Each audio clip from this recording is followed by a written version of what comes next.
사람이 세상에 태어나서 가장 먼저 갖는 관계가 바로 부모님과의 관계입니다.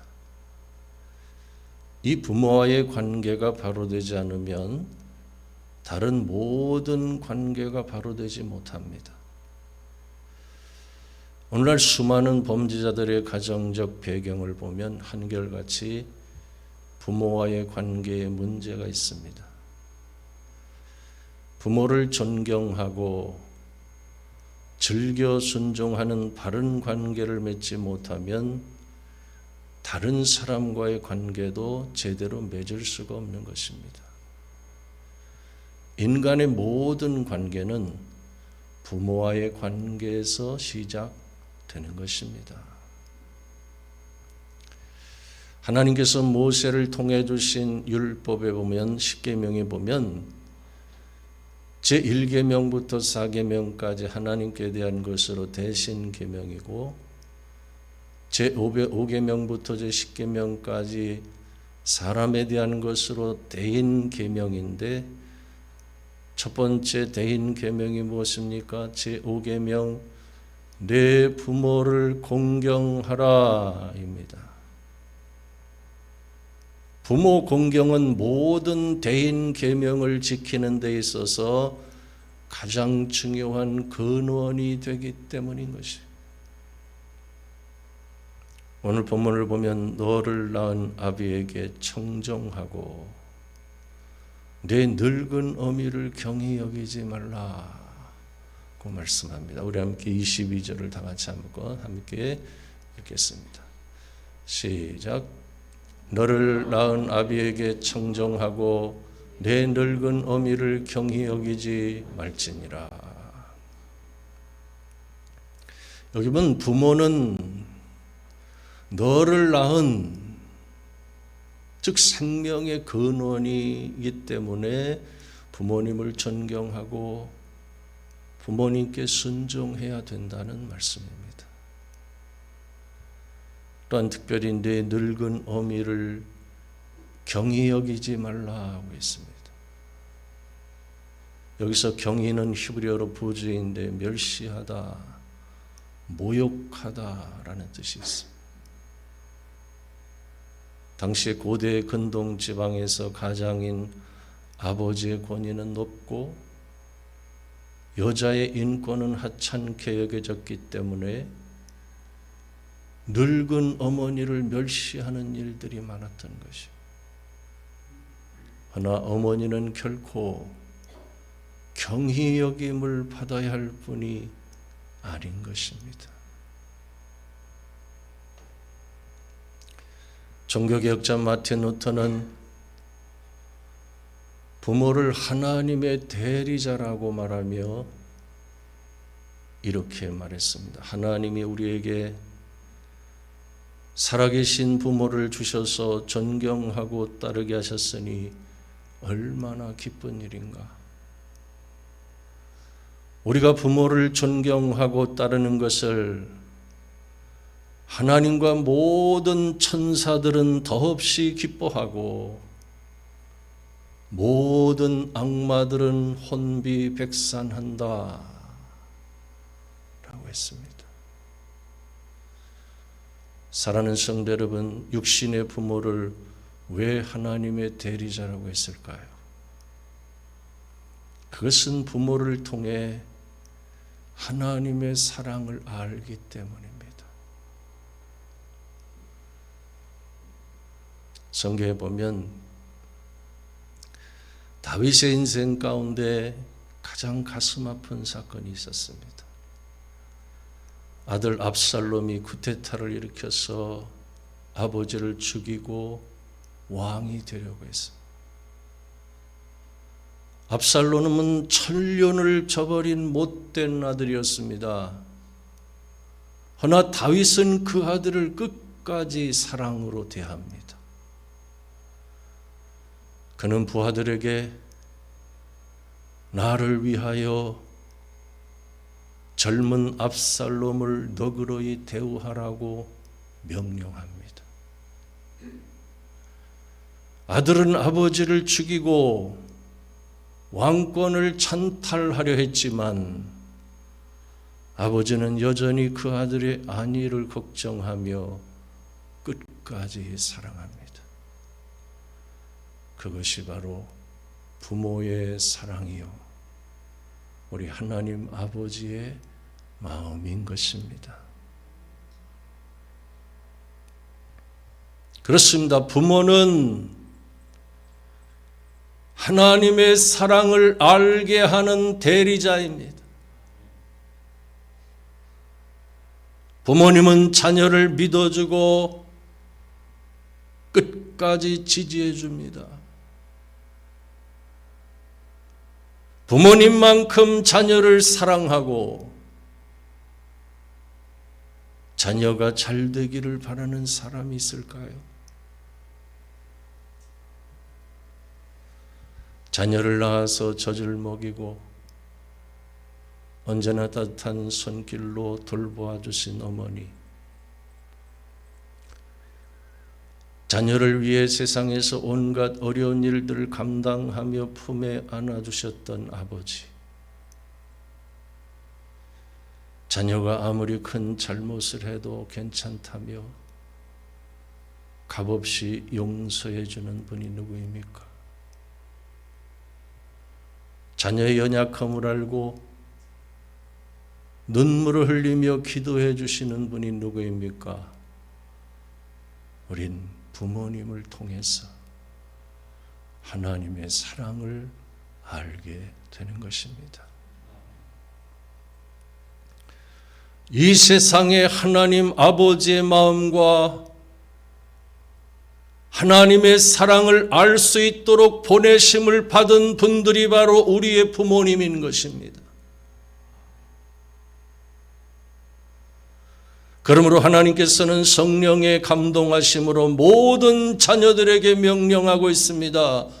너를 낳은 아비에게 청종하고 내 늙은 어미를 경히 여기지 말지니라.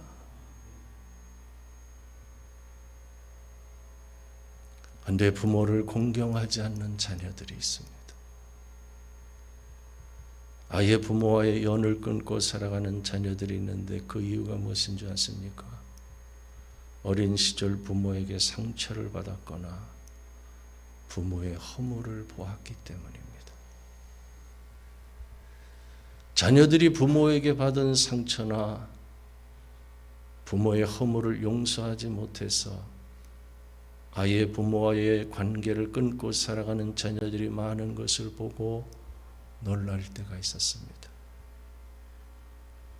과연 그런 자녀들이 부모를 공경할 수 있을까요?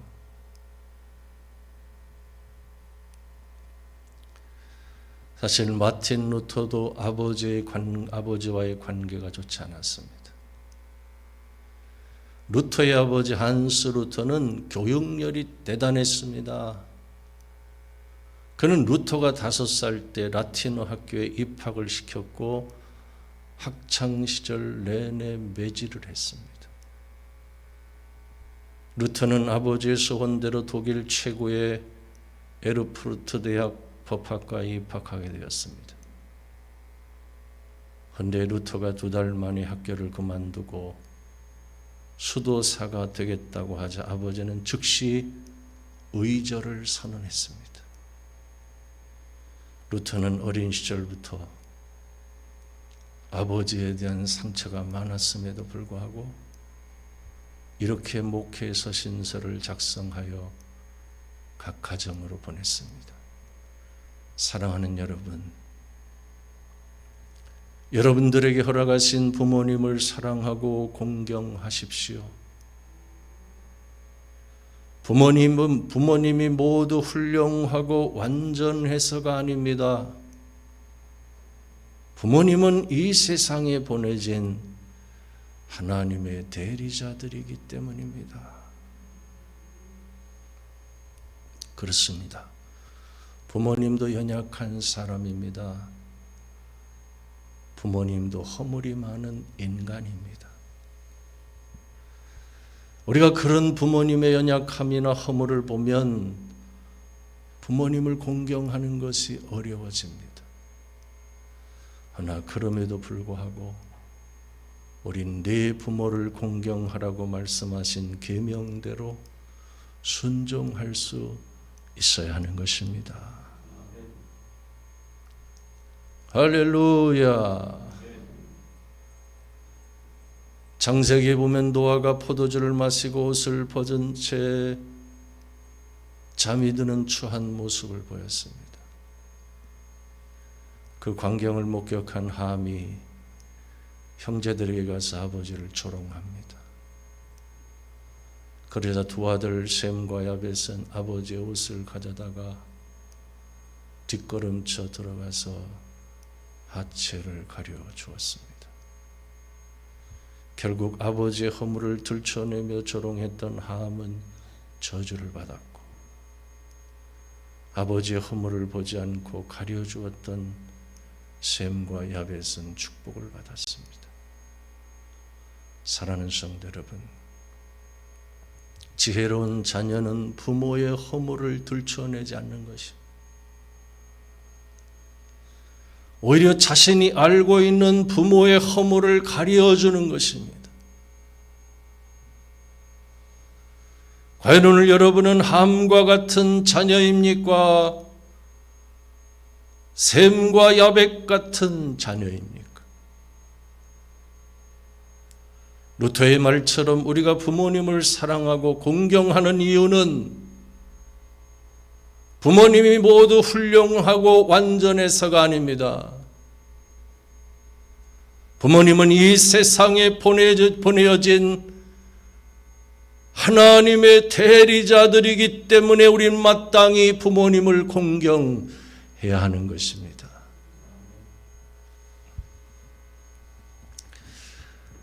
그런가 하면 부모 공경은 약속이 있는 첫 계명입니다.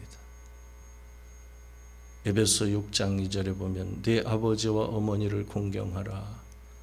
이것은 약속이 있는 첫 계명이니 이로써 네가 잘되고 땅에서 장수하리라 하고 있습니다. 과연 성경에서 약속이 있는 첫 계명대로 부모를 공경하여 복을 받은 사람이 누구일까요? 창세기 22장에 보면 하나님께서 아브라함에게 찾아오시어 아브라함아, 내 아들 내 사랑하는 독자 이삭을 데리고 모리아 땅으로 가서 그를 번제로 드리라 하고 했어요. 성경학자들은 그때 아브라함의 나이를 116세, 이삭의 나이를 16세로 보고 있습니다. 그러므로 아버지 아브라함이 번제로 바치기 위해 칼을 들어 죽이려 할 때 얼마든지 청년 이삭이 거부할 수 있었어요. 그러나 이삭은 죽는 데까지 아버지에게 순종합니다. 이처럼 아버지를 공경하며 죽는 데까지 순종했던 이삭에게 하나님께서 어떤 복을 주셨는지 혹시 여러분 알고 있습니까? 이삭이 농사를 지을 때 100배의 수확을 거두게 하셨고, 뜨거운 광야에서 음물을 팔 때마다 샘물이 솟아나게 하셨습니다. 그리고 이삭이 180세까지 장수의 복을 누리며 살게 하셨어요.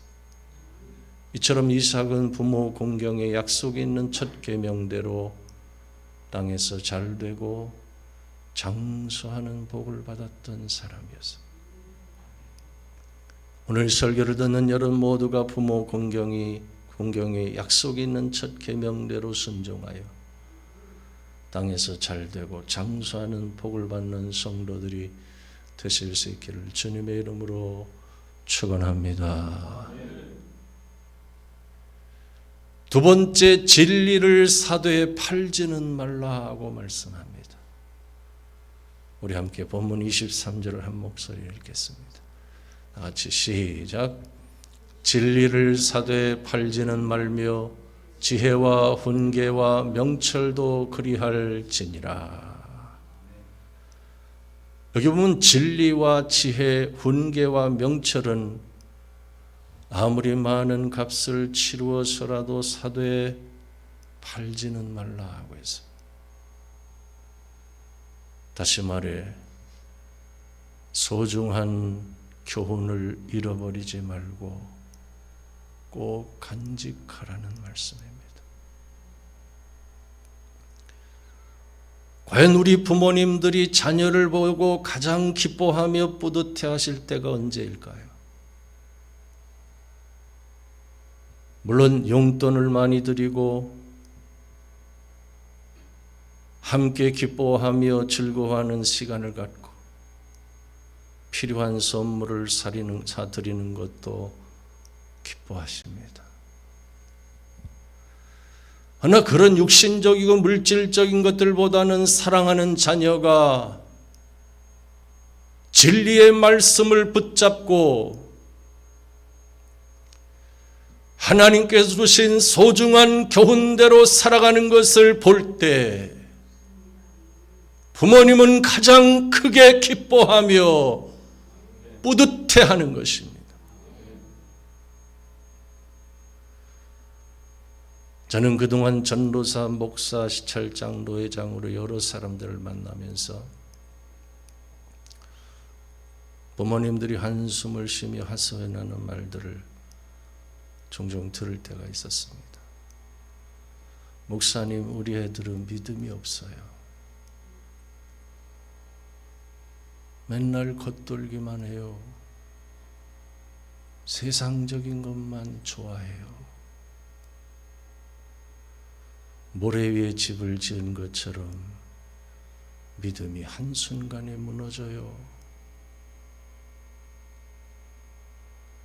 부모가 자녀에게 가장 크게 바라는 것은 하나님께서 주신 소중한 교훈을 마음속에 간직하며 신앙생활을 잘 하는 데 있다는 것을 느낄 때가 많았어요. 그렇습니다. 오늘 본문 말씀대로 우린 진리와 지혜, 훈계와 명철을 사되 팔지는 말아야 하는 것입니다. 어떤 상황에서도 진리의 말씀을 잃어버리지 말아야 하는 것입니다. 어떤 분이 이런 간증을 했습니다. 아들이 어머니에게 돈을 드릴 때마다 이런 말을 했습니다. 아들아, 혹시 이 돈이 하나님 앞에 부끄러운 것은 아니냐? 만일 부끄러운 돈이라면 받지 않겠다며 아들에게 불의한 방법으로 돈을 벌어서는 안 된다는 것을 확인시켜 주었어요. 성도에겐 돈이 먼저가 아니라 진리로 인해서 기뻐하는 삶이 먼저인 것입니다. 우리는 진리를 사되 팔지는 말아야 하는 것입니다. 세 번째, 내 부모를 즐겁게 하며 너를 낳은 어미를 기쁘게 하라고 말씀합니다. 본문 25절에 보면 내 부모를 즐겁게 하며 너를 낳은 어미를 기쁘게 하라고 했습니다. 여러분, 초점이 어디에 맞춰져 있습니까? 초점이 나에게 있지 않습니다. 즐겁게 하며 기쁘게 할 부모님에게 초점이 맞춰져 있어요. 나의 관점에서 어떻게 하면 부모님을 기쁘게 해드릴까가 아니라 부모님의 관점에서 어떻게 하면 즐겁게 해드리게 해드릴까를 먼저 생각하라는 것이. 간혹 보면 나는 할 일 다 했어. 용돈 드리지, 가끔 먹을 것 사드리지, 때로는 선물도 드리고 있잖아. 그러므로 나는 책임을 다했다고 생각하지 말라는 것이. 부모님은 우리의 말과 행동 속에 진심이 담겨 있는지를 보고 싶어 하십니다. 정말 감사한 마음으로 효도하는지, 작은 선물 하나에도 따뜻한 사랑이 들어있는지를 보고 싶어 하신다는 것입니다.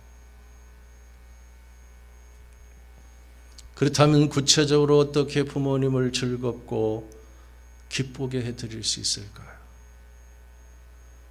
첫째는 말로 감사를 표현하는 것입니다. 엄마 감사해요. 아빠 고맙습니다. 감사로 표현하는 말 한마디면 부모님의 마음은 다 녹아지는 거지. 간혹 보면 자녀가 부모님께 함부로 말을 하고 심지어 야단까지 치는 것을 보고 놀랄 때가 있어요. 과연 왜 이런 일들이 생기는 것일까요? 사실은 부모님을 가깝다고 느끼기 때문입니다. 그러나 아무리 가까워도 말은 상처가 되는 것이에요. 우린 누구에게도 말로 상처를 주지 않고 기쁨과 위로를 주는 성도가 되어야 합니다. 말로 감사를 표현하는 것이 우선이고 거기에 용돈이 더해지면 금상첨화인 것이. 두 번째는 부모님과 함께하는 시간을 갖는 것입니다. 결혼한 자녀가 얼굴 한번 비치면 부모님은 그것만으로도 기뻐하며 좋아하십니다. 뿐만 아니라 부모님과 함께하며 음식을 먹고 콧바람을 쏘이면 더 좋아하십니다. 할렐루야. 70세 된 홀어머니를 둔 아들이 결혼생활 21년 만에 부부 사이의 사랑과 친밀함이 식지 않을 수 있는 효과적인 방법 하나를 발견했습니다. 그것은 바로 아내가 아닌 다른 여인과 데이트를 즐기는 것이었습니다. 어느 날 아내가 말하기를 당신이 그 여인을 사랑하고 있다는 것을 누구보다 당신 자신이 더 잘 알잖아요. 허니 당신이 정말로 사랑하는 여인과 더 많은 시간을 보내도록 하세요. 과연 그 여인이 누구일까요? 그 여인은 바로 어머니였습니다. 실제로 아내의 권유대로 자주 어머니와 데이트를 하고 난 뒤부터 남편은 아내가 더 사랑스러워졌고 어머니 역시 며느리를 더 아끼며 사랑하게 되었습니다. 이 세상에서 부모가 가장 사랑하는 사람이 누구입니까? 그것은 바로 자녀, 아들과 딸들입니다. 가장 사랑하는 부모와 자녀 간에 더 많은 시간을 함께 사랑하며 살라는 것입니다. 세 번째는 연로하신 부모님을 위해 쉬지 않고 기도하는 것입니다. 사실 자녀는 부모의 기도를 먹고 성장합니다. 부모는 끊임없이 사랑하는 자녀를 위해서 기도합니다. 그 기도의 방향이 일방통행이 아니라 쌍방통행이 되도록 자녀들이 연로하신 부모님을 위해 기도해야 합니다. 사람은 나이가 들면 들수록 외로움과 소외감을 느낍니다. 점점 더 많은 부분 도움의 손길이 필요합니다. 그런 부모님을 위해 끊임없이 기도할 때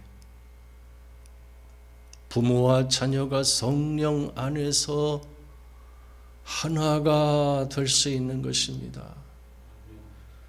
그런 기도가 있는 가정에 하나님의 놀라운 은혜와 축복이 임하게 되는데, 세상에는 이보다 더 아름다운 가정이 없는 것입니다. 그것이 하나님께서 원하시는 가정의 모습인 것입니다.